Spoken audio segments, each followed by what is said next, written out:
Sarah gripped the cold stone table until her knuckles turned white. Healer Voss's voice cut through the silence like a blade. "Your womb is closed. The life thread cannot anchor." Her stomach dropped. The door slammed open. Alpha Riker strode in, dark auburn hair catching the torchlight, Nadia right behind him in a pale bridal gown. Sarah's own sister. Voss bowed. "It is confirmed, Alpha." Riker's eyes slid over Sarah as if she were already gone. "Tonight at the Solstice Gathering, I will name Nadia the new Luna. She carries my heir. You failed the bloodline, Sarah." He tossed her the bonding white dress. "Wear this. Stand beside us while the pack watches you hand over the Luna necklace. Then stand beside us while the pack witnesses the bond I choose instead." Nadia leaned close, lips curving. "You always thought you were untouchable. Now they will cheer for me while you break." Sarah pressed a hand to her stomach, where 3 faint heartbeats pulsed in secret. The humiliation burned hotter than any wound she had ever taken in battle. She nodded once, voice steady, but inside she shattered into pieces no one would ever put back together. 7 years later, she would walk back into that same hall with triplets who commanded ancient power and a prince who had waited centuries for her. The man who tried to destroy her was about to learn the true cost. Before we go on, I just want to ask for your support in every way you can. I'm working hard toward 1,000 subscribers, and every single like, comment, share, and subscribe truly means so much to me. This channel is all about humor, heartfelt storytelling, and bringing relatable romance to life. So if that sounds like your kind of space, please support this journey and stay with me. Now let's get back to the story. The Solstice Gathering had been Sarah's event to run for 3 consecutive years.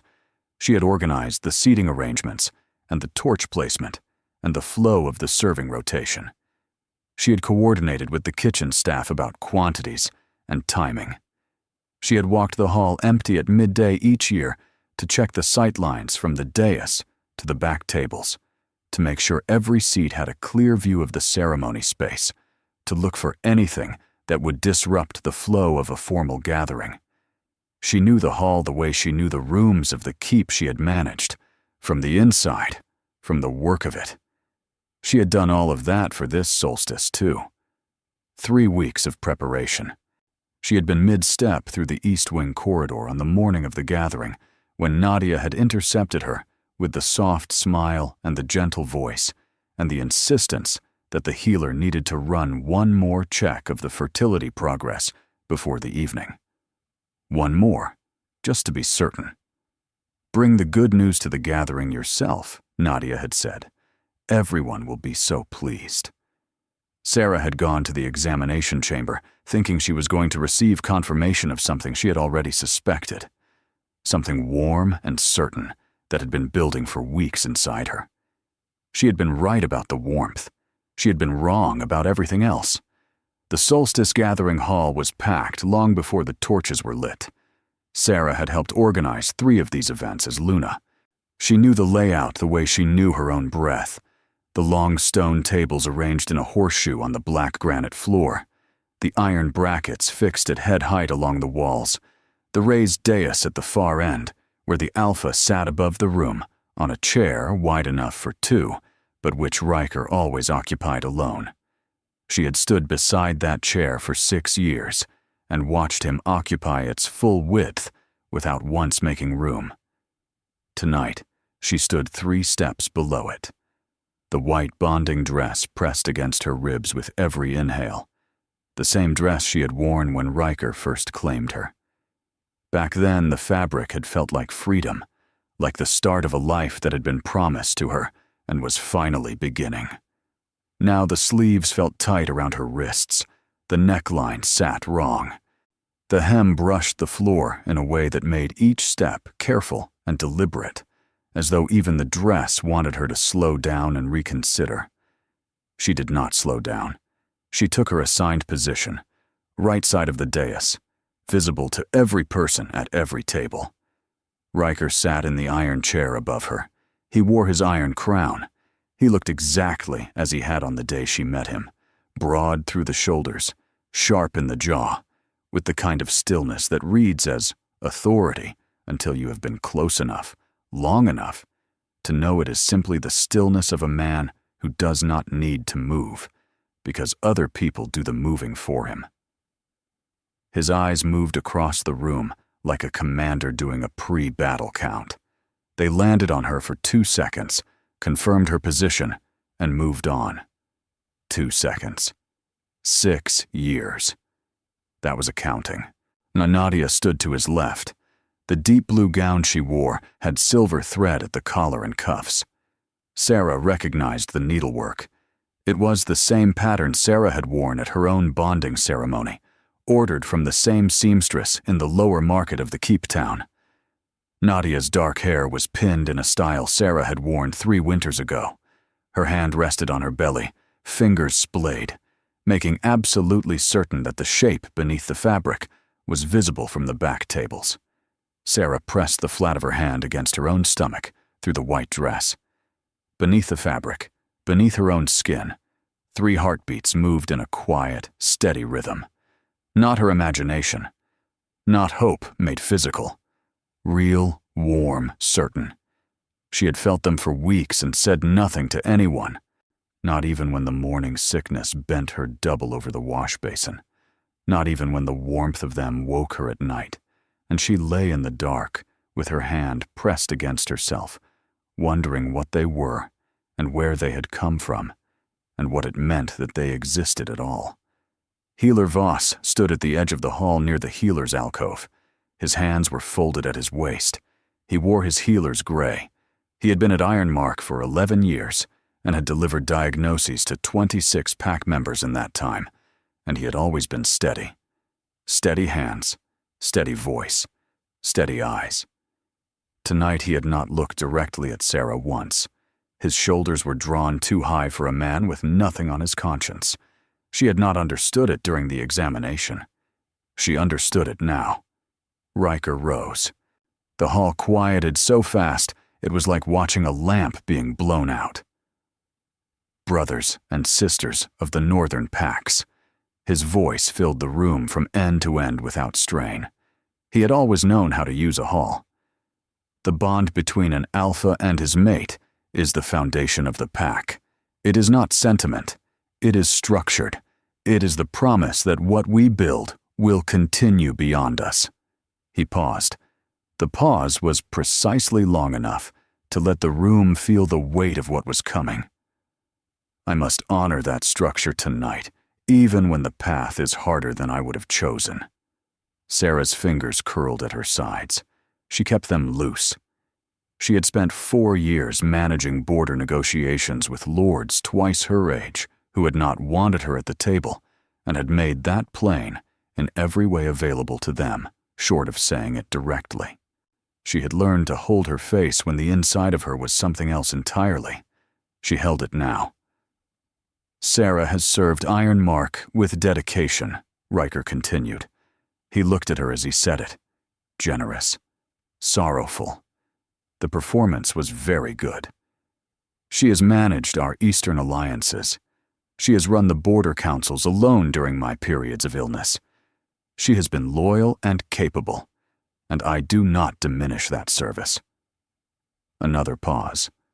Longer this time. But she cannot give this pack an heir.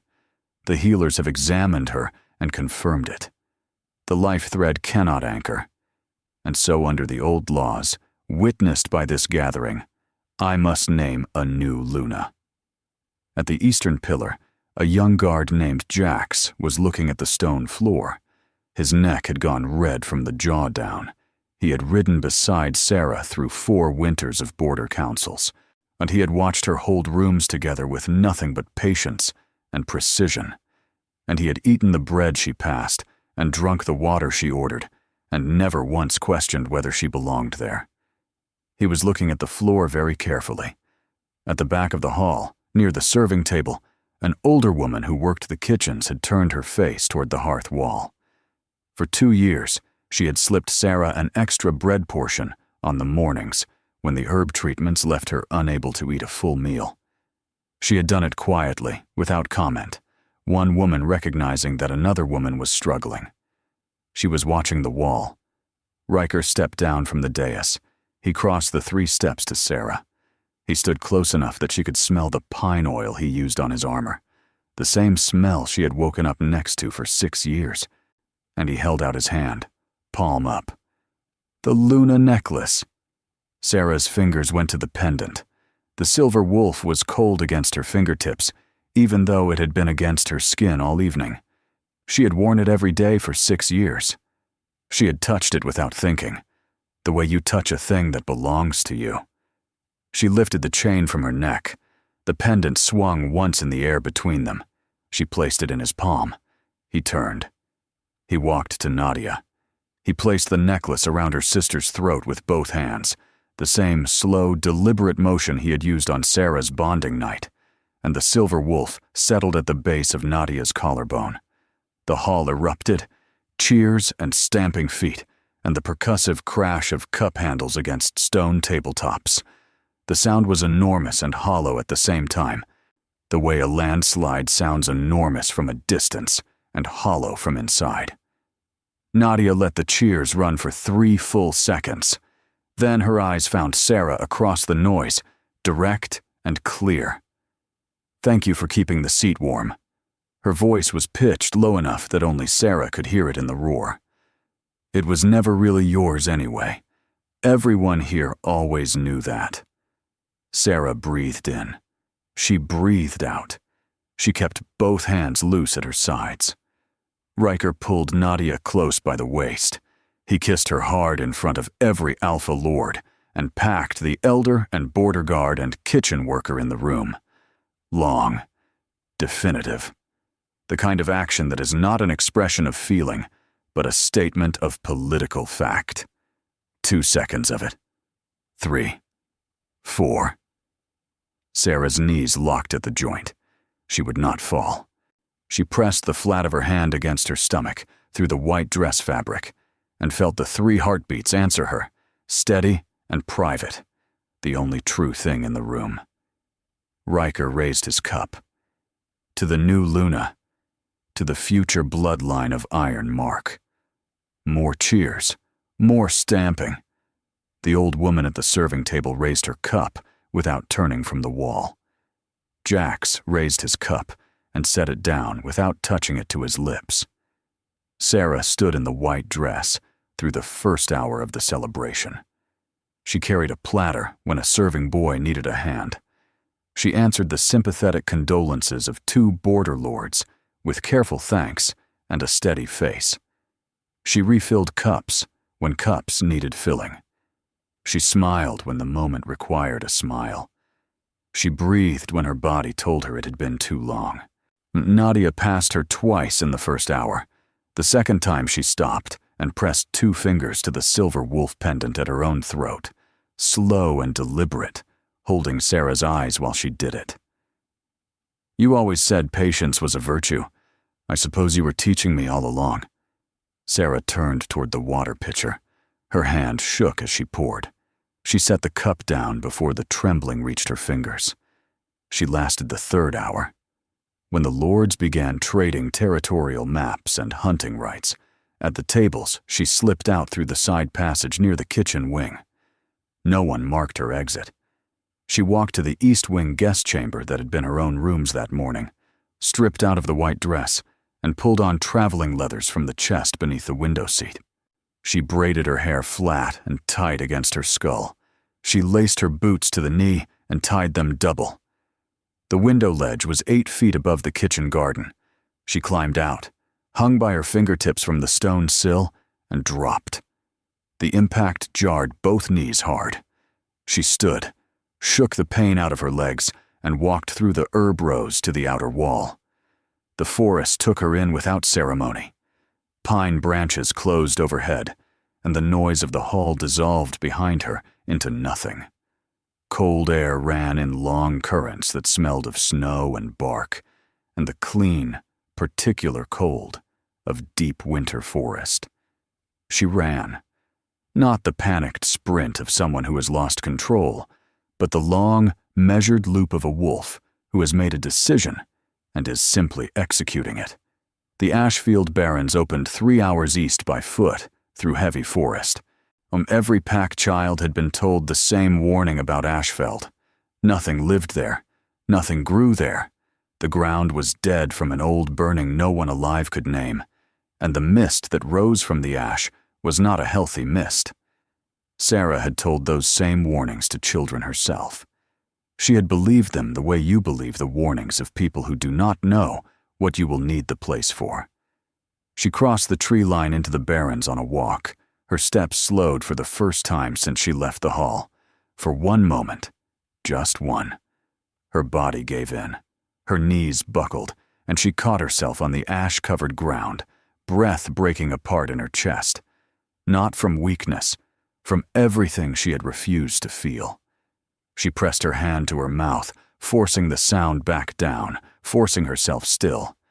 Then she inhaled once, sharp and steady, and stood again. The ash ground compressed under her boots with a sound like thin ice. The mist rose around her shins, cool and dry. The trees stood at the boundary behind her in a hard line, not one branch extending past the edge. Halfway across the gray ground, the dizziness hit. Not exhaustion. Something interior and urgent. A heat spreading from her core that pushed upward and outward in waves. She dropped to one knee. Her palms hit the ash. The glow came from her hands first, faint and amber, pulsing in a 3-beat rhythm. The 3 heartbeats, externalized, visible. She knelt in the ash for 10 seconds and felt the full weight of what had been done to her.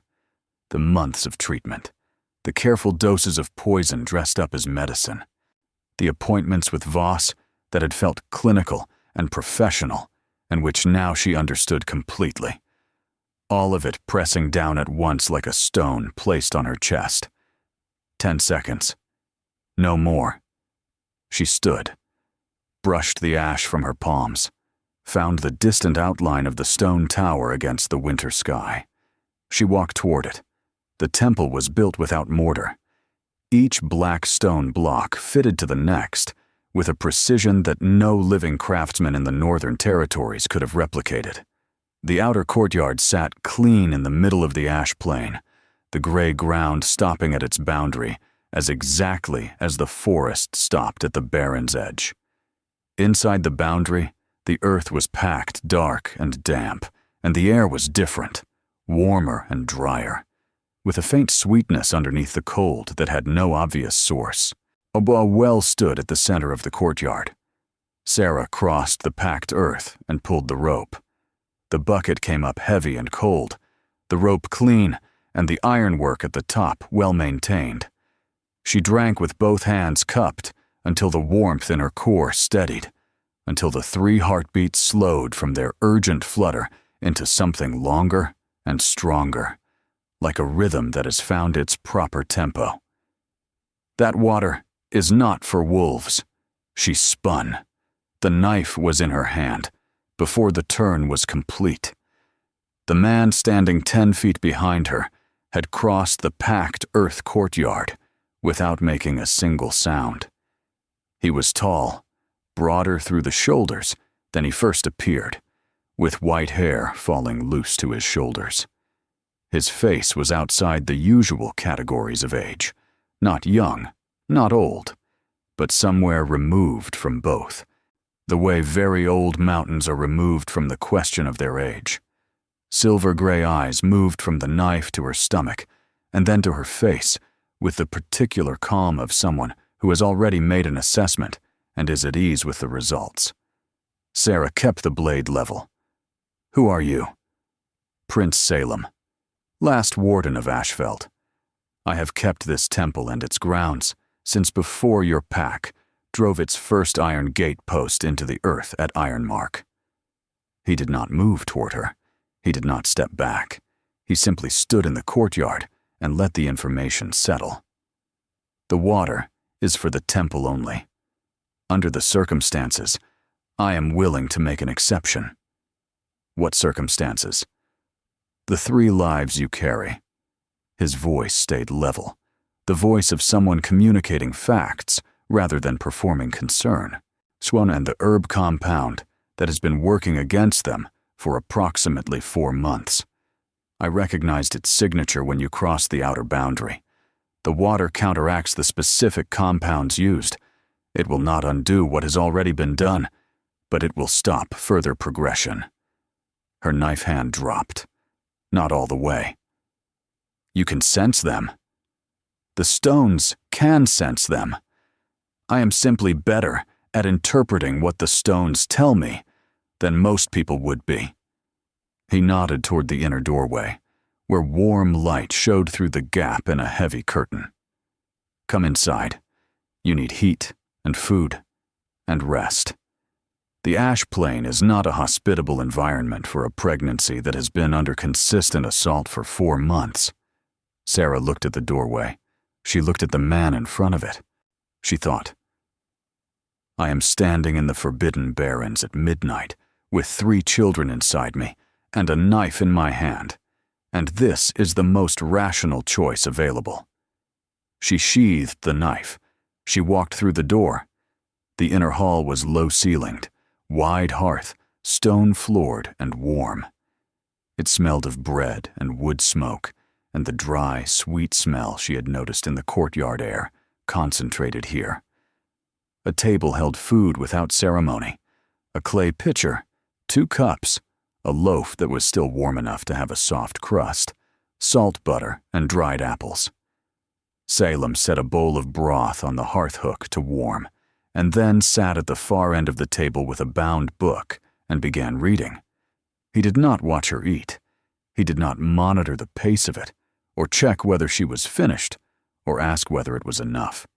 He occupied the room the way a piece of furniture occupies a room, usefully and without demanding acknowledgement. Sarah ate everything on the table.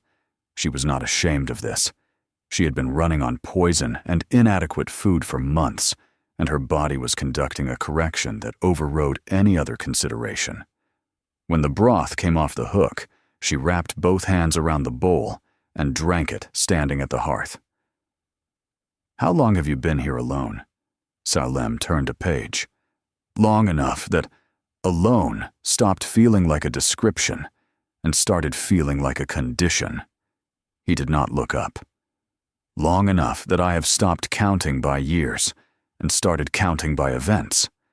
The last significant event before tonight was approximately 2 centuries ago. She looked at him over the rim of the bowl. He was reading about river channel drift. The text was in the old scholarly language, the kind that took years to master and was used almost exclusively by people who had nothing but time. She thought, he means centuries literally. She thought, he's not making a point about it. He's just answering the question. She slept on the narrow bed in the inner chamber. Salem left the amber globe burning at low output on the shelf near the door. It gave enough light to navigate the room without stumbling, but not enough to prevent sleep. She woke once, deep in the night. He was still at the table reading, perfectly still, turning a page with the unhurried precision of someone who has nowhere to be and no particular feeling about it. She thought, this is what safety feels like when it has no attached conditions. She slept again and did not wake until morning light came through the slit window above the bed. He showed her the temple over the following 3 days. 3 floors of the library, the lower 2 underground, and maintained at a constant temperature that preserved the older texts without crumbling. 2 grain chambers below the library that held stores which had apparently not spoiled in more years than Sarah wanted to calculate. A small training yard on the south side of the courtyard where the ash did not reach and the packed earth was dry and level even after rain. He showed her the well mechanism and explained its function in plain terms. The mineral compound in the water was specific and measurable. He had analyzed it over many years. It counteracted the 3-root herb combination that had been used on her with a precision that suggested the well had been built with this exact purpose in mind, which he did not find surprising, because the temple had been built for purposes he was still discovering after centuries of habitation. Whoever chose the herb combination was not improvising, Salem said, lifting the second bucket. This is not folk knowledge. This is the kind of formulation that comes from restricted healer texts, clinical and precise. Sarah's jaw worked. Voss has been at Ironmark for 11 years. He has access to the restricted texts. He used to let me borrow from his personal collection when I needed botanical information for the border negotiations. Salem set the bucket down on the courtyard rim. He looked at her directly, not with surprise, with the expression of someone who is confirming a shape they already had in mind. And the one who brought him the gold and the instructions? My sister. The word came out flat and dense, like a stone dropped from a height, not full of feeling. Past feeling, somewhere drier and more compact. Her name is Nadia. Salem picked up the bucket and carried it to the kitchen without another word on the subject. She followed him. She was grateful for the silence, which did not try to be comfort or resolution, but simply let the facts sit as facts sit, solidly, without adjustment. 7 months passed inside the temple walls. Sarah learned the rhythms of the place. The library received morning light through a slit window on the 2nd floor that caught the sun at the precise angle needed for reading between the 3rd and 6th hours of the day. The training yard dried fastest after the eastern wind. The kitchen bread rose better on still days. The well water was coldest at dawn and slightly warmer by midday, without the temperature of the room changing at all, which Salem said was a function of the underground mineral channels, and which Sarah eventually stopped trying to understand and simply noted as reliable. She read. She started with the plant texts because they were most immediately useful, cross-referencing what she found with the compound that had been used on her. By the 3rd month, she had reconstructed the full formula from what she found in the restricted botanical section Salem opened for her without comment. By the 4th month, she had also identified 2 other compounds in the same text family that Voss had used as cover, things that would have looked like routine fertility support to anyone examining her without full knowledge of what they were doing. The understanding of it landed differently than the emotional weight had landed in the examination chamber. There, it had been shocking and humiliating. Here, it was cold and specific. She pressed the pages flat under her palm and felt the knowledge settle into the same place the flat, dense feeling about Nadia had gone, and she added it to the accounting she was keeping. She trained through the first 4 months, running the courtyard at dawn and working the wooden training forms in the yard until her balance shifted enough to make footwork unreliable. Salem showed her the upper body sequences without being asked, demonstrating each movement with his own body, and then stepping aside while she found her way into it. He never touched her arm to correct a position. He waited and let her discover where the line of the movement needed to go, and when she found it, he would nod once and move on. Her belly grew round and heavy. Walking became a matter of deliberate weight management. Breath required more attention. She adapted without drama, reducing the range of the movements and increasing the repetitions, which Salem noted and adjusted the teaching to match. In the evenings, they sat in the library or the kitchen, depending on the temperature. He taught her the old languages with the same patient methodology he used for the physical sequences. He did not move faster than she could absorb. He did not slow down past her actual pace. He tracked where she was without asking her to report it. She found herself looking forward to the evenings. That realization arrived quietly, the way the dawn light arrived through the slit window. Not all at once, but building until it was simply present and obvious. She looked forward to sitting across the table from him and working through the older texts. She looked forward to the particular quality of his attention, which was complete and without performance.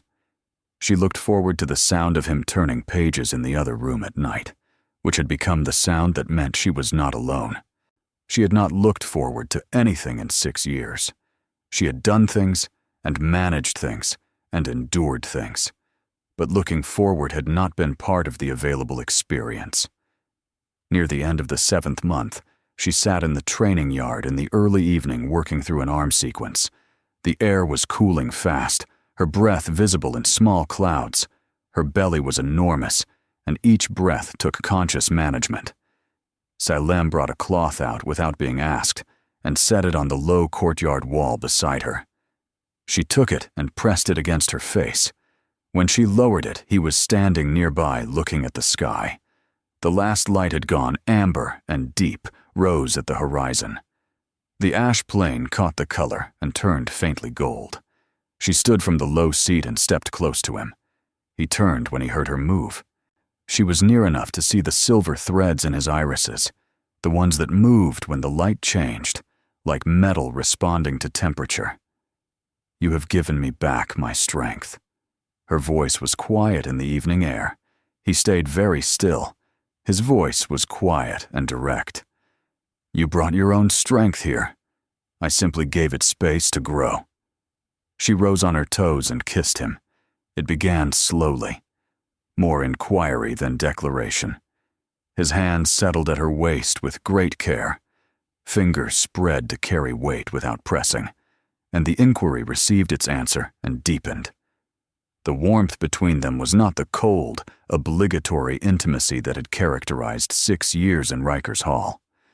That had always felt transactional, something exchanged in the dark to satisfy a structural requirement. This was something else entirely. It was warm and deliberate and certain. It tasted like the well water, clean, with nothing false beneath it. When they parted, both breathed faster. Salem rested his forehead against hers and kept his hands at her waist. "I have waited centuries for someone who feels like home." He said it the way he said everything, without performance. Just the fact of it, offered plainly. She pressed her palm to his chest. His heartbeat moved beneath her hand, slow and even. "I'm about to become a mother of 3. I'm in no condition to be at anyone's home right now." He laughed. It was a low, real sound, slightly startled, as if laughter was something he had not used recently, and found it still worked. The laugh changed his face by decades. She felt the change of it move through her chest like light through water. "Then I will wait until you have the room for it." He kissed her forehead and stepped back with the same unhurried calm he brought to everything. She watched him walk to the kitchen door and thought, "He has waited centuries." He does not mean that as a figure of speech. The birth came 3 nights later. Salem prepared the inner chamber himself. Furs thick on the bed and the floor beside it. Water heating in 3 clay pots on the hearthstones. The amber globe is close and bright. He laid out the herbs he needed and the linen he had prepared, organized with the precision of someone who has thought through a process thoroughly and would now execute it without deviation. Sarah gripped his hand from the first wave. She breathed in the rhythm he had shown her. He counted with her, low and steady, his thumb making slow circles against her knuckles. The first boy arrived at midnight with a sound that was more declaration than cry. He came out with his fists already clenched, slate-gray eyes working out where he was and what he thought about it. Sarah pressed him to her chest, and his heartbeat synchronized with hers immediately, as if it had always intended to land there. "Evander." Salem wrapped him in the first fur with careful hands and placed him in the cradle he had built 2 months earlier from temple wood, square and solid, with a weighted rocking base. 14 minutes later, the second boy came in a rush of heat. The room warmed by several degrees at the moment of his birth. The candles on the far ledge flared bright and settled. He was smaller than his brother, but quieter. He looked around the room without alarm, cataloging, Von Brennan. The third child came at first light. She arrived without urgency, as though she had chosen her moment. She opened her eyes immediately. They were silver gray, the exact shade of Salem's. She looked directly at him where he knelt beside the bed, and the expression on her small face was ancient and sure. Salem made a sound Sarah had not heard from him, something low and soft and completely undone. She watched his face and understood that she was watching something calcified over centuries of solitude crack open and let light through. Isadora. He knelt beside the bed for a long time. She did not rush him. The weeks after the birth built their own rhythm around the children's hunger cycles. Salem took night shifts without being asked, appearing soundlessly in the doorway when a child stirred, carrying them to Sarah and returning them to the cradle when they settled. He was not tentative about this. He held them with the same calm competence he brought to everything. In the 4th week after the birth, Sarah stood in the kitchen doorway one morning and watched Salem sit cross-legged on the library floor with all 3 babies arranged in a rough triangle in front of him. 1 in a fur nest, 2 propped against the low bookshelf at an angle he had constructed from folded cloth. He was reading aloud from a text about early territorial law in the old language, not because they could understand it. She was fairly certain he knew they could not understand it. But his voice was steady and warm, and the cadence of the old language was a particular kind of pattern. And all 3 of them were watching his mouth with the focused attention of creatures who are filing information away for later use. She leaned against the doorframe and did not interrupt. He read for 20 minutes. When he finished, he closed the book and looked at the 3 of them and said, quietly, in the plain modern tongue, "You are going to be extraordinary. All 3 of you. I have waited a very long time for this." He was not performing the statement for Sarah's benefit. He did not know she was watching. He was simply telling them the truth because he thought they deserved it even at 4 weeks old. She went back to the kitchen and made the morning bread and thought about a man who waited centuries in a stone temple reading old law texts until something worth waiting for arrived. She thought about what it would mean to be the person that a man like that had decided was worth waiting for.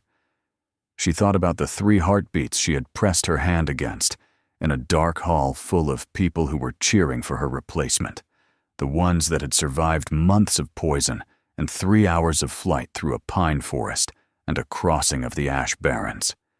She thought about what it meant that all of that had led exactly here. She put the bread in the oven and went back to the library and sat down beside Salem on the floor among the 3 babies, and he made room without being asked and handed her the next text in the stack without comment, and they read in companionable silence, while Evander made a sound that seemed to indicate a strong opinion about early territorial law, and Brennan fell asleep against the low bookshelf, and Isadora watched the amber globe with silver eyes that already seemed to contain more than a 1-month-old's worth of accumulated understanding. On a night when all 3 slept simultaneously, Sarah sat in the kitchen by the low fire. Salem came and sat beside her, close enough that their shoulders touched. They stayed that way for a long time without speaking, which was its own kind of conversation. He turned and kissed her temple, then her cheek. She turned her face, and he kissed her mouth, slow and deliberate. One hand moved to her waist. She turned toward him, and her fingers found the fabric at his chest. Their kisses deepened, and the heat that moved through her was warm and decided, carrying the weight of months of restraint and the certainty of 2 people who have already made their choice and are simply arriving at it.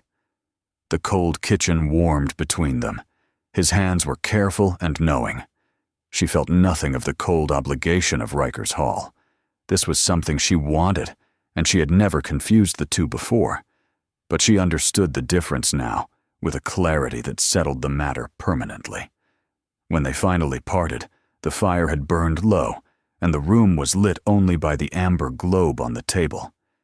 She rested her head on his shoulder. He pulled her against him.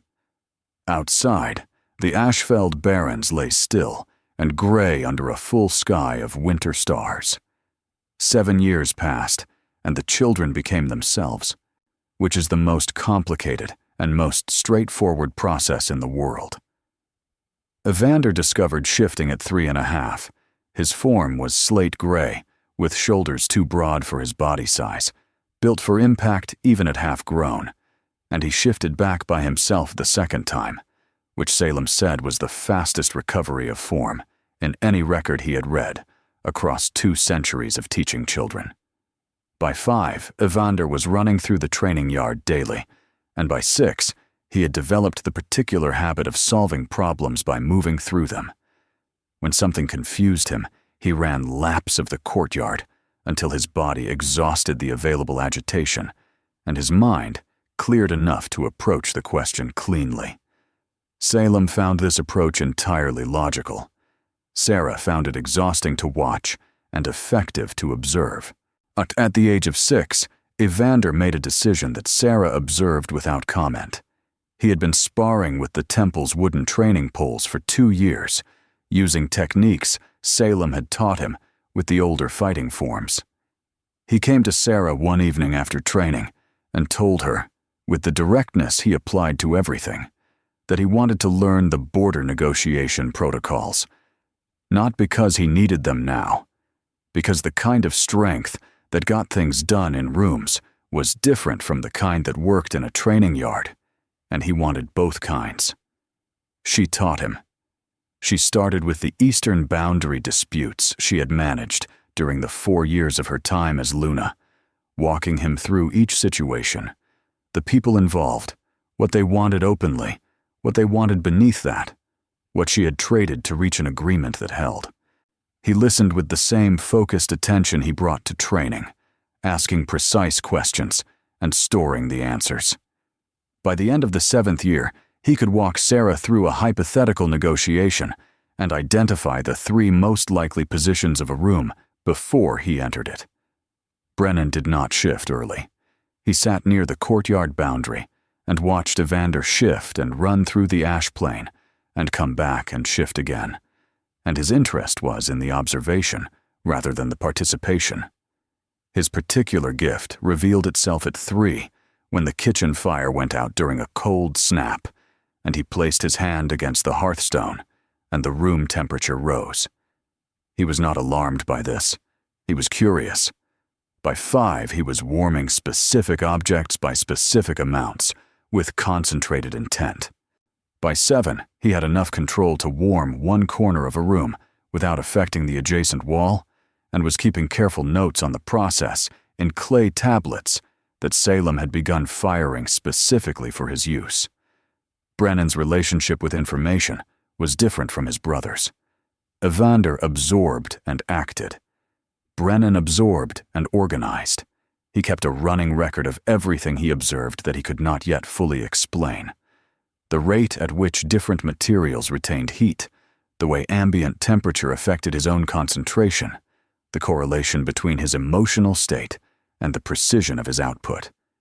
He presented these records to Salem at intervals, and Salem reviewed them seriously and added observations of his own, and the 2 of them had the particular relationship of people who share the same fundamental approach to the world and recognize each other for it. Isadora reads memories from surfaces. The first time it happened, she was 4, standing with one palm flat against the oldest wall in the library. She spent an afternoon in a state that read as a waking trance, silver eyes tracking text that was not visible to anyone else. And when she came out of it, she told Salem in precise and detailed language what had occurred in that room 800 years ago. She did not find this disturbing. She found it informative. By 7, she could distinguish between the emotional residue of an event and the factual content of it, which Salem said was a distinction that most memory readers never developed, and which she received as a compliment by adding it to her ongoing internal catalog of her own capabilities without further comment. Isadora's relationship with the world was the most interior of the three. She rarely spoke at length unless she had something specific to communicate. She watched everyone with a quality of attention that occasionally made adults uncomfortable because it felt too accurate. She had been reading adult emotional states since she was old enough to sit upright, and she did not make the mistake of assuming that what people said and what they felt were the same information. She cataloged both and filed them separately. The relationship between the triplets was its own structure. Evander led by moving first. Brennan analyzed what Evander had done and offered corrections after the fact, which Evander ignored or absorbed, depending on whether the analysis matched his own conclusion. Isadora watched both of them and occasionally said one thing that reframed the entire situation so completely that both brothers went quiet for several minutes. This dynamic was stable and produced better results than any of the three would have achieved independently, which all three of them understood without anyone having articulated it. Salem taught all three: history and law, plant knowledge, the old languages, territorial navigation and reading, and the physical disciplines. He held his standards without flexibility. Evander pushed against the standards constantly as a way of testing whether they were real or merely suggested. Salem absorbed the push without discussion and maintained the line, which Evander eventually accepted as information. Brennan operated inside the standards with precision that read as pleasure. Isadora treated the standards as a starting point and advanced past them on her own, which Salem accommodated without signaling that it required accommodation. Sarah taught them pack law and border protocols, the political structure of the Northern Territories, the specific personalities of the major lords, and how to read a room full of people who do not want you there.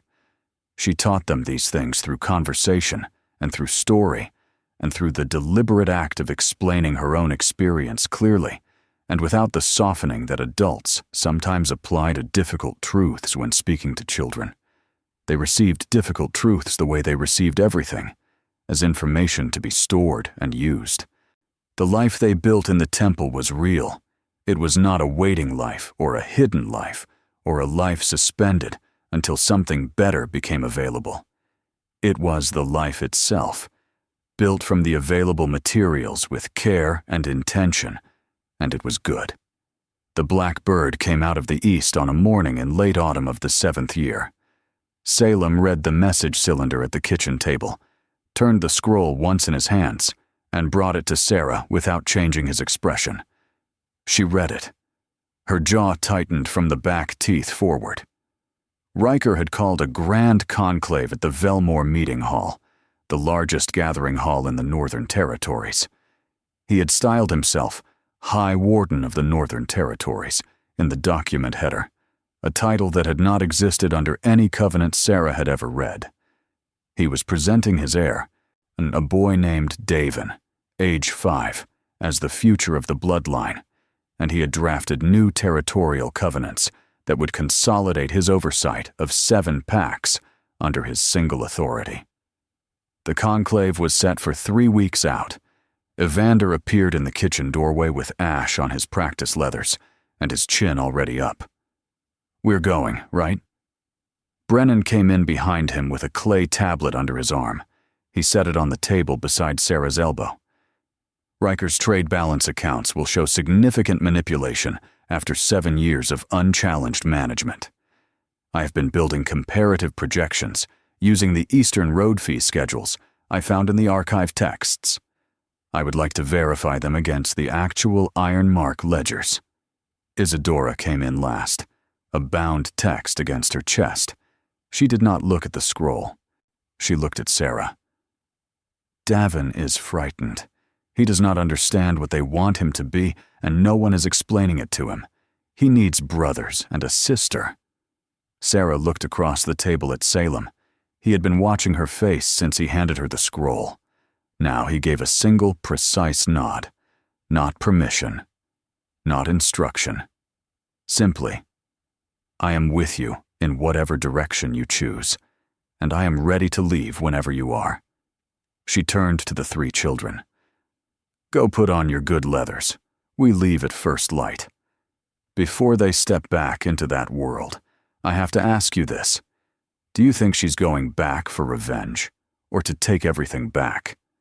Drop your answer in the comments. I want to see who gets it right. Now stay with me, because what happens in that hall, no one sees coming. They disappeared toward the sleeping chambers, with the energy of people who have been waiting a long time for a direction and are very glad to finally have one. Salem sat down across from her. He folded his hands on the table. Riker will attempt to use the Conclave Hall the way he used the Solstice Hall. The crowd, the authority of the space, the weight of assembled witnesses. He is welcome to try. She set the scroll down. The crowd, the space, and the witnesses are exactly what I need him to have assembled. I do not want a private reckoning. I want witnesses. That night, Salem came to where she sat by the hearth and pulled her close. She turned her face up. They kissed in the firelight, slow and certain, his hands warm and steady at her back. The heat between them was deep and familiar by now. The way a river is familiar with its banks, it has been there long enough to know every curve. When they parted, she rested her forehead against his jaw. When this is finished, his voice was quiet against her hair. We go home. All of us. Together. She pressed her palm flat to his chest. Together. 4 days of northern forest road lay between the Ashfeld Barrens and the Velmore Meeting Hall. Evander set the pace. He walked the way he ran the courtyard. Forward momentum. No wasted movement. The particular efficiency of a body that has decided what it is doing and is simply doing it. He wore his best leathers, which Sarah had made for him in the 5th year from the material Salem had stored in the lower keep, dark, wool-lined and cut for movement rather than display. Brennan walked at the center of the group with Isadora, his clay analysis tablets wrapped in oiled cloth against his chest. He occasionally held one palm open at chest height, checking the air temperature and comparing it against internal expectations. Isadora walked with her free hand trailing against tree bark, reading whatever the old forest remembered, her silver eyes tracking with slow horizontal movements. Salem walked at Sarah's right shoulder. He had no visible weapons. He did not need them. There was something in his manner when they moved through open territory that communicated without announcement. He was the most capable thing in the current landscape and was entirely unbothered by the information. On the second night, they made camp where the forest opened into a river meadow along the eastern tributary of the Vor. The grass was winter brown, but dry and level. Brennan warmed the clearing with focused concentration, raising the ambient temperature precisely enough for sleep comfort, without the smoke signature that a fire would have sent up, which was useful, given that they were traveling to a conclave, where at least some parties would have scouts on the roads. After supper, Salem sparred with Evander in the meadow grass. He moved slowly enough for teaching, and fast enough that Evander had to work for every touch, which was the exact ratio Evander needed to stay fully engaged. Isadora sat on a flat river rock with her book open, reading by the amber globe Salem had left floating at camp height. Davin was not yet with them, but she was reading a section on young children and the development of shifting capabilities, which was information she intended to have available when he was. Sarah sat at the camp edge and watched her children and felt the weight of 7 years shift in her chest. Not lighter, more purposeful, like stone that has been cut and laid rather than simply piled. Salem came to sit beside her when the sparring ended. His breathing was barely elevated, his shoulder settled against hers, with the ease of something that had been doing that for years and intended to keep doing it. She leaned into him. He put one arm around her without announcement. The 4th morning brought the Velmore Hall through the last stand of pine, white columns, black granite, iron gates wide open for the conclave. 14 pack banners hung from the upper ramparts. The courtyard below the gate was full of horses and supply wagons, and guards in half armor, moving between the inner and outer walls. Sarah stopped at the tree line and looked at it for a full minute. Isadora moved up beside her. Riker was told a family group was spotted on the eastern road 2 days ago. He does not know who yet. He is inside on the dais. He is wearing the new crown. Nadia is seated to his left. Davin is on the small seat at the far right, and has been sitting there since the 6th hour of the morning. She paused. Her silver eyes were calm and specific. Davin had a bad dream last night, and woke up alone, and no one came. Something tight moved through Sarah's chest. She nodded once.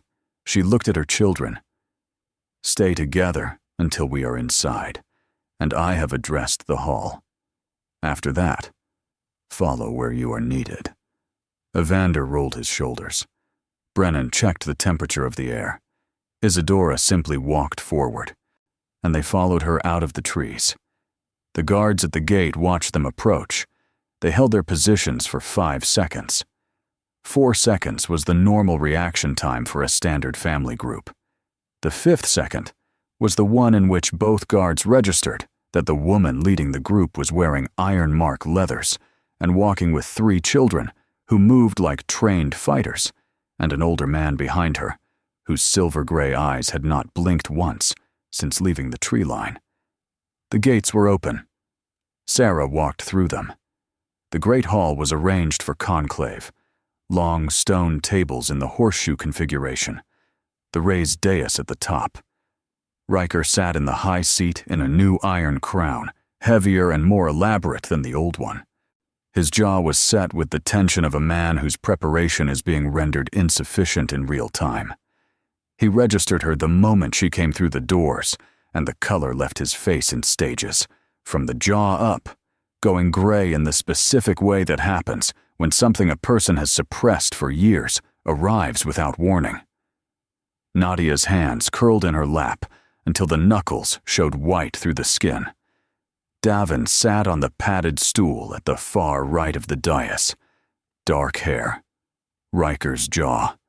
He was gripping the wooden wolf in both hands and staring at the floor. At the sound of the doors opening, he looked up. He looked at the 3 children walking beside Sarah. He looked at Isadora. She was already looking at him. He did not look away. Sarah walked to the center of the hall, 15 feet from the dais, and stopped. The hall had gone from the low noise of 14 assembled packs to complete silence in under 4 seconds. I have come to speak. Her voice reached the back wall cleanly. 6 years of border councils.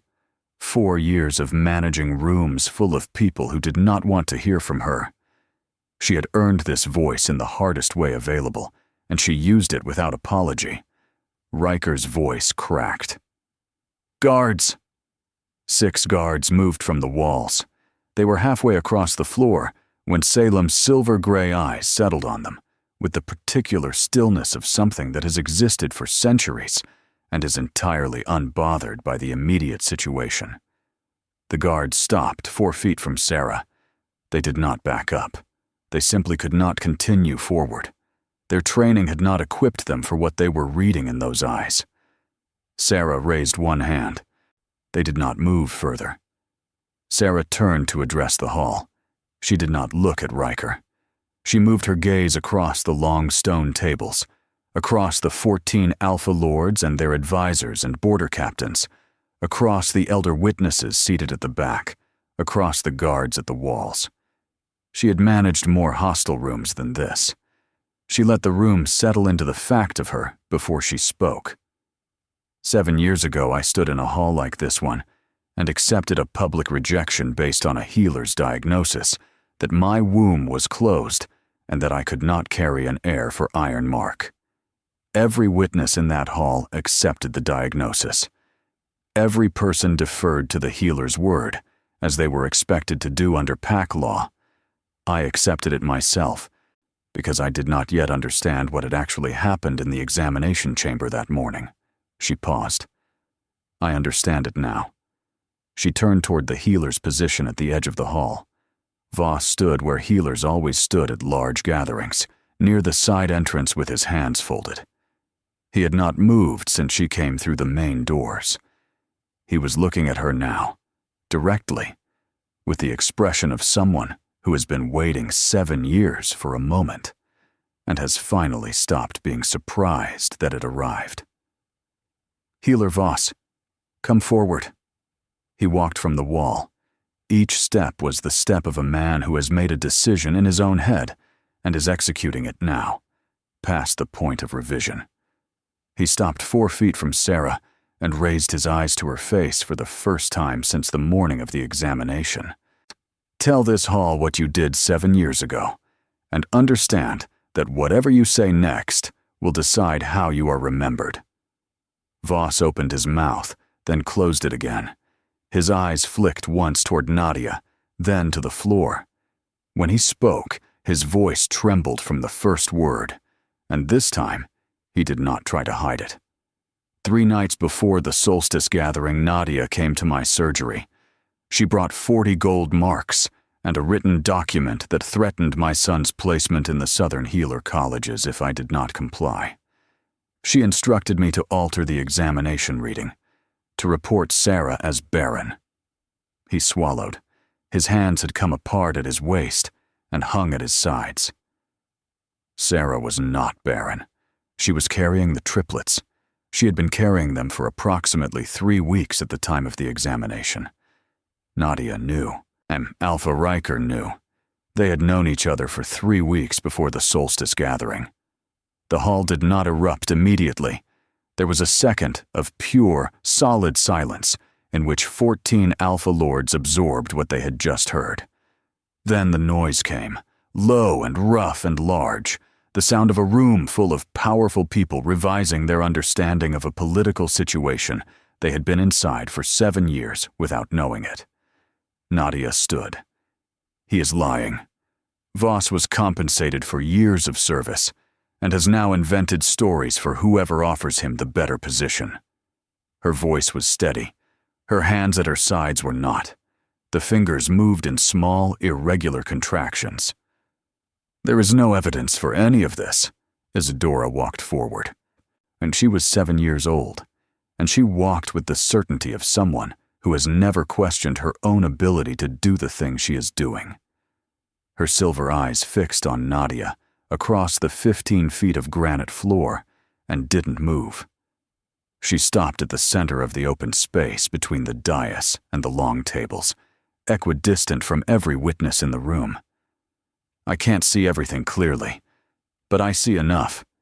You prepared the herb compound yourself. Isadora's voice at normal speaking volume reached the far wall. The hall was that quiet. You used the formula from the restricted botanical texts in the Ironmark Healer's Vault. You had access because Voss gave you library clearance 3 years before the solstice, which he did because you asked him to, and he had already learned by that point to give you what you asked for. And you added the compound to my mother's morning drink in measured doses, always small enough that Voss could describe the symptoms as side effects of the fertility treatments he was administering. The target was the pregnancy. The goal was to end it before the solstice so that the rejection could be factual. Nadia's mouth opened. The compound did not achieve its goal. Isadora did not raise her voice. She did not need to.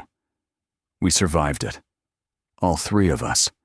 The well water at the Ashfeld Temple counteracted the progression.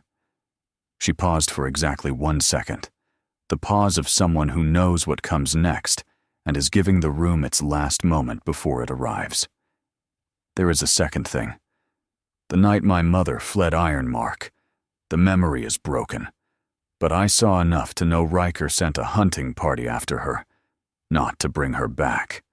He told the party captain, a man named Ferris, that my mother was a loose end that threatened the bloodline, and that she must not reach any Allied territory alive. He knew she was pregnant when he gave that order. He gave it anyway. The silence that followed was absolute. Not the silence of shock. The silence of 14 Alpha Lords arriving at the same understanding at the same moment.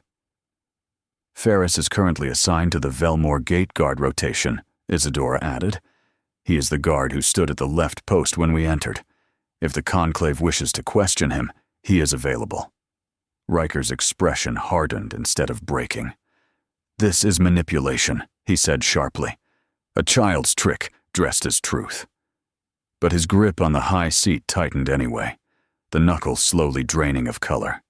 He was looking at Isadora, the way a man looks at a thing he cannot categorize, and therefore cannot defend against. Nadia sat down. Her legs had made the decision before she had. She sat rigid and still, the calculation behind her eyes visible as she ran through available responses and found each one insufficient. Lord Amren at the nearest long table pushed himself to his feet. He was the eldest lord in the Northern Territories, 70 years of pack service in his face and bearing. He looked at Salem. The Warden. Your standing claim. Salem stepped forward from behind Sarah. He did not raise his voice. He spoke at the volume of a man giving information to a room of attentive people. Prince Salem of the old Royal Warden lines. My standing predates the Pack Covenant system by 240 years and was incorporated into the original covenant by name and seal at the time of drafting. Under the old law provisions incorporated into the covenant, a mate bond severed by documented fraud returns full territorial standing, bloodline recognition, and title to the injured party. Sarah is the rightful alpha female of Ironmark Keep. The Conclave is obligated under the same foundational laws that convened this assembly to acknowledge that standing. He paused. I am the documentation for my own claim. My seal predates every covenant instrument in this room. I am prepared to stand examination by any elder council the hall appoints. Amren looked at the two lords beside him. A brief exchange. 4 seconds. He turned back to the hall. The Conclave recognizes Prince Salem's standing and accepts his testimony as admissible under old law provisions. The assembly will hear Sarah's judgment. Sarah turned to Riker and Nadia. She was not angry. She had spent the 7 years completing the process of being angry until it had burned down to something cooler and more useful. What occupied her now was clear and purposeful, like the well water. Clean, because there was nothing false in it. Riker. The title of High Warden of the Northern Territories has no basis in any covenant currently recognized by this assembly. You are stripped of it effectively immediately. The Northern Coalition you proposed dissolves. The 14 lords present will renegotiate their individual territorial agreements as independent pacts without your administration. She moved her gaze to Nadia. You and Riker will both answer to the Healers' Council for the use of the compound and to the Territorial Council for the murder order. Those proceedings will be conducted by neutral elders, not appointed by this conclave or by Ironmark. Voss will answer to the Healers' Council for his falsification. His son's placement will be protected because a son does not pay for a father's choices. She looked at Davin. The boy had not moved from the padded stool since she entered the hall. He still had the wooden wolf. He was looking at her now, not at the floor, looking at her with the direct, careful look of a child who is trying to determine whether a situation is safe. Davin stays with his mother. That is not a negotiable condition. She held his eyes across the hall. But he will have the opportunity to know his brothers and his sister, if he wants that. Isadora walked to the dais without being told. She climbed the 3 steps and stood in front of Davin at his exact eye level. She looked at him. He looked back, not frightened, not entirely trusting either, somewhere in the careful middle space between. Isadora held out her hand. Palm up. Open. Davin looked at the wooden wolf in his own hands. He moved it to his left hand. He placed his right hand in hers. Riker watched from the high seat. The greed and political calculation that usually occupied his face were gone. What remained was the expression of a man looking at the precise dimensions of what he had chosen and discarded, and finding it much larger than he had believed when he discarded it. There was no victory in his understanding, only the quiet realization that he had destroyed something he would never be offered again. It was simply understanding, arriving too late to be used for anything. Sarah turned away from him. She had given him enough of her attention. Jax stood at the edge of the hall, having arrived with the Iron Mark delegation that morning. He had watched everything from his position near the eastern pillar. He pressed one fist briefly to his chest as Sarah's gaze reached him. The old pack salute, the one reserved for the Alpha. Sarah returned it with a single nod. She turned to face the assembly. The conclave recorded the judgment. All 14 lords signed. Ferris was brought from the gate and questioned and confirmed Isadora's account in full. The proceedings took the remainder of the day and into the evening. Sarah stayed for every moment of it. 1 week after the conclave, the family walked the eastern road at first light and did not look back. The Iron Mark Keep appeared at mid-morning. It sat on its low rise above the pine forest, the way it had always sat. Dark stone walls against a pale winter sky. The iron gates standing open as they had always stood in daylight. But the courtyard beyond the gates was full when they arrived. Pack members in work clothes and travel leathers gathered in the rough square between the stable wing and the great hall entrance. Someone inside had known. The word had traveled faster than they had. Jax stood at the front of the gathered pack. He came to attention the moment Sarah walked through the gate. "Luna!" Sarah crossed the courtyard and stopped in front of him. The pack behind him was quiet. She took the time to look at them. The border wolves she recognized from the eastern councils, the stable hands who had not been here 7 years ago, the kitchen workers, and the keep staff, and the young guard recruits. She found the old kitchen woman near the back of the crowd, the one who had turned toward the hearth wall at the solstice gathering. She was not looking at the wall now. She was looking at Sarah with an expression that carried the weight of a 7-year-old decision and a desire to set it down. It is good to be home. No speech, no formal declaration, just those 6 words, because they were true, and they were enough. The pack exhaled. Someone near the stable wing laughed, a short burst of pure relief. And the held tension of the courtyard broke and became the ordinary noise of people who have decided things are going to be all right.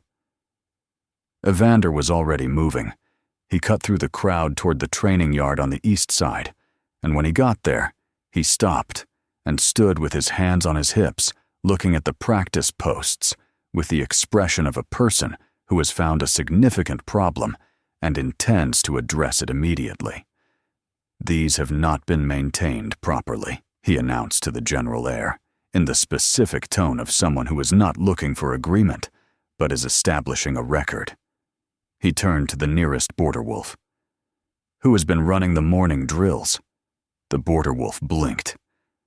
"There have not been formal morning drills for approximately 3 years. Evander absorbed this. "There will be formal morning drills starting tomorrow. Can you pass that along?" It was not a question. Brennan went directly to the inner keep.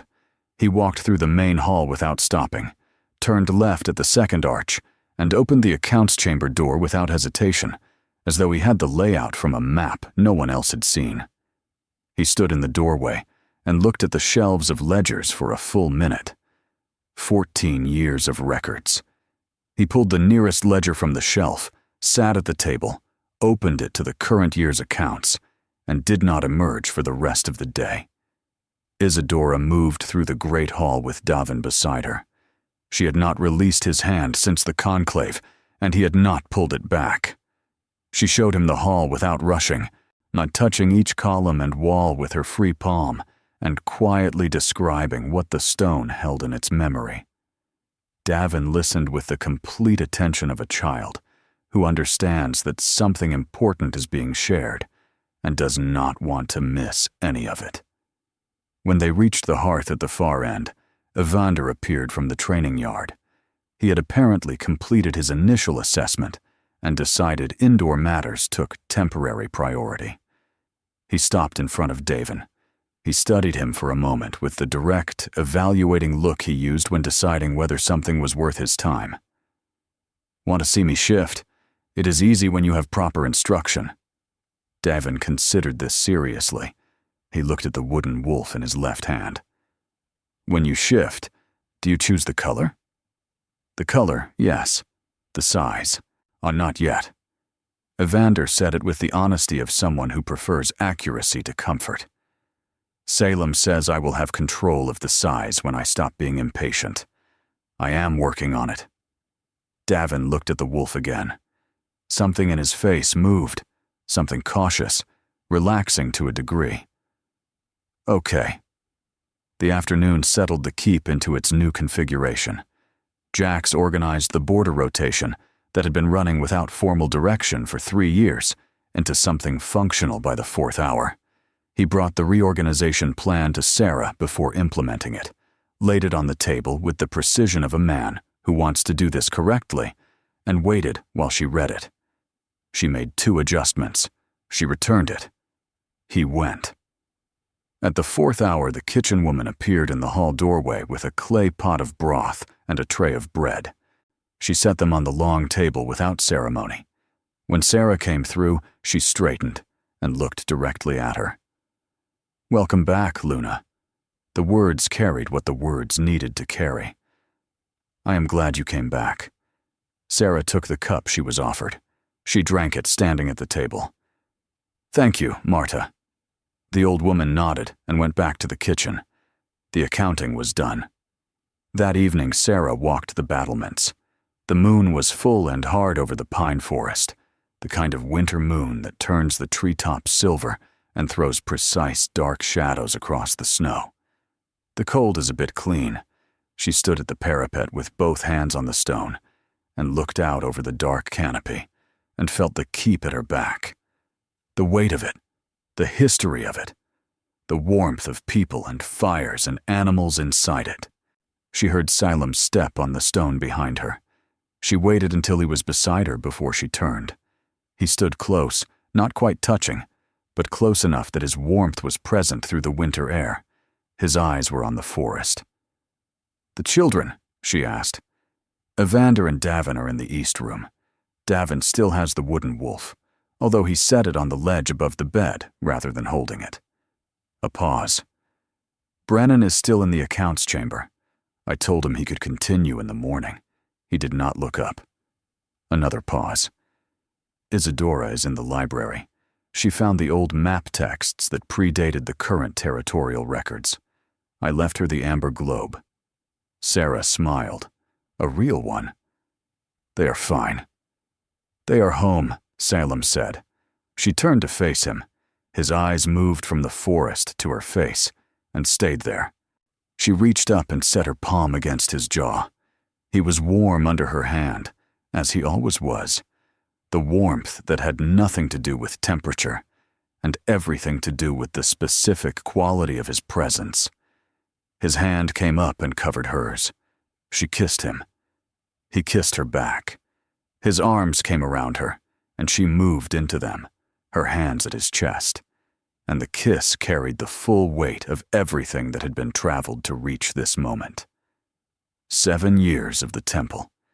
The births, the long evenings in the library, the 4 days of road, the hall, the judgment. All of it behind them now, compressed into this single point of warmth on a battlement under a full winter moon. They stood together for a long time. The pine forest below was dark and still. The keep behind them was lit and warm and full of living noise. "Tonight we build the future together," Salem said. She did not answer with words. She pressed her palm flat over his heartbeat, steady and slow beneath her hand, and felt it match the rhythm of the 3 smaller heartbeats she had been carrying for 7 years. Answer enough. In the weeks that followed, Ironmark recovered its proper rhythm. Not violently, not all at once, but steadily, the way a river recovers its channel after a blockage is cleared, finding the old path and widening it, and running clean. Evander rebuilt the practice posts in the training yard by the end of the second day, and had a formal morning drill schedule running by the third morning. The border wolves adapted to it quickly, because the discipline made their days make sense in a way that 3 years of informal arrangement had not.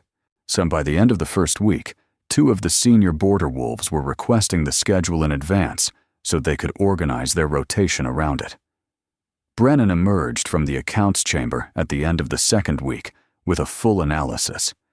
He presented it to Sarah in a document organized by category and priority, the kind of organization that communicated that he had thought through not just the information, but the sequence in which it needed to be addressed.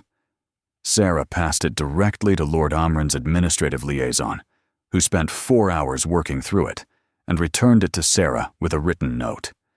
No errors found. The word spread through the conclave proceedings in Velmore faster than the official reports did. Isadora worked through the archive records in the Keep Library, cross-referencing them against what the Temple Library had held. She began teaching Davin the old languages in the third week, not because he asked, but because she had determined he needed them and had found a teaching method calibrated specifically to how his mind moved. He was a willing student. Anything she wanted to teach him, he was willing to learn, as long as she kept her hand in his while she did it. Davin set the wooden wolf on the East Room window ledge in the third week. He came to the morning training session without it. Evander noticed and said nothing, which was, as Sarah observed to Salem that evening, the most considerate thing Evander had done without explicit instruction in 7 years of life. Nadia remained in Velmore under the Healers' Council proceedings. Her absence from the keep was something Sarah noticed the way you notice a tooth that has finally stopped hurting. With relief, that is its own specific kind of pleasure, clean and physical. Riker's territorial authority dissolved in stages over the following months as the 14 lords finalized their independent renegotiations. Ironmark came out with more favorable Eastern Road terms than it had held under Riker's management. This was not difficult to achieve, since Riker's management had been organized around his own enrichment and had left Ironmark's Eastern relationships in a state of deliberate neglect to prevent Sarah's network from developing further leverage. Jax ran the border rotation with increasing confidence. In the third month, he brought the monthly report to Sarah's table and set it down with the straightforward precision of someone who has stopped carrying an old weight. The Eastern Alliance representatives are requesting a spring council. 3 of the lords you dealt with during the border negotiations have sent inquiries about resuming the working relationship. Sarah read the names. She recognized all 3. She had spent long nights around wet weather campfires with each of them, arguing territorial lines and trade rates and rite of passage agreements until they found terms that held. Tell them the council is confirmed for the 4th week of spring. Velmore Hall. Jax wrote it down. He stood. He was halfway to the door when he stopped, his back to her. Luna. His voice was level and direct, the kind of directness that has cost something to prepare. I should not have looked at the floor that night. That was wrong of me. Sarah looked at him for a moment. You are not looking at the floor now, she said. Go confirm the spring council. He went. Salem and Sarah governed side by side without a formal division of domain, which worked because their knowledge covered different ground. He brought the old law framework and the 2-century view of how territorial agreements had functioned and failed before the covenant system existed. She brought the practical pack governance and the specific relationships she had built and maintained across years of Eastern Alliance work.